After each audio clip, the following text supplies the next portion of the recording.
Ummu Rahab, wanda mutane suke cewa 'yar gidan Adam A Zango, za ta yi aure. Assalamu alaikum wa rahmatullahi ta'ala wa barakatuhu. Jama'a barkanku da zuwa sabon wannan channel namu mai albarka. Domin ci gaba da kallon bidiyoyinmu, ku yi subscribing sannan ku danna ƙararrawar sanarwa. A jiya ne da daddare aka fara sake wani hotuna na Ummu Rahab tare da Sammani mai waka.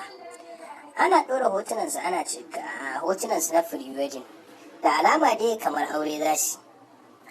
To abin da yake ɗaurewa al'umma hankali kuma da abin da mutane ba su gane ba shine ba a nuna aibin aure ba, ba a nuna kamar aure za a yi ba. Sai dai kuma bayan wannan abin da ya sa mutane shakku a zuciyarsu shine sun ga album ɗin Sammani da hoton wannan 'yar Ummu Rahab ɗin.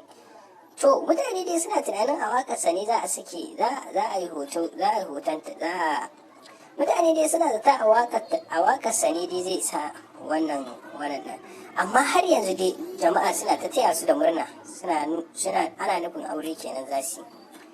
To abin da yake ɗore wa mutane hankali shine har yanzu ita Ummu Rahab ɗin in ta yi posting kawai iya hoton take postawa, ba ta yin rubutu a ƙasa bare a san na aure ne ko kuma yaushe za a yi aure ko kuma na iyaye ne. Amma dai da alamun hotunan dai na pre-wedding ne. To har jakadiyar tonon asiri ma, jakadiyar Arewa TV su ma sun ɗora wannan hoto a shafukansu na yada zumunta, watan Instagram. Adam A Zango shi ma ya ɗora a shafinsa na yada zumunta yana cewa lokaci ya yi, Allah ya kawo lokaci. Sannan ita Ummu Rahab ɗin tana ta postin bata rubutun komai ba. To a nan dai muka kawo muku karshen rahoton namu, sai dai in gaba insha Allah sai ku danna subscribing, ku danna ƙararrawar sanarwa. Za mu yi ƙoƙarin kawo muku ci gaban labarin nan in mun ƙara samun wani news akai. Mun gode.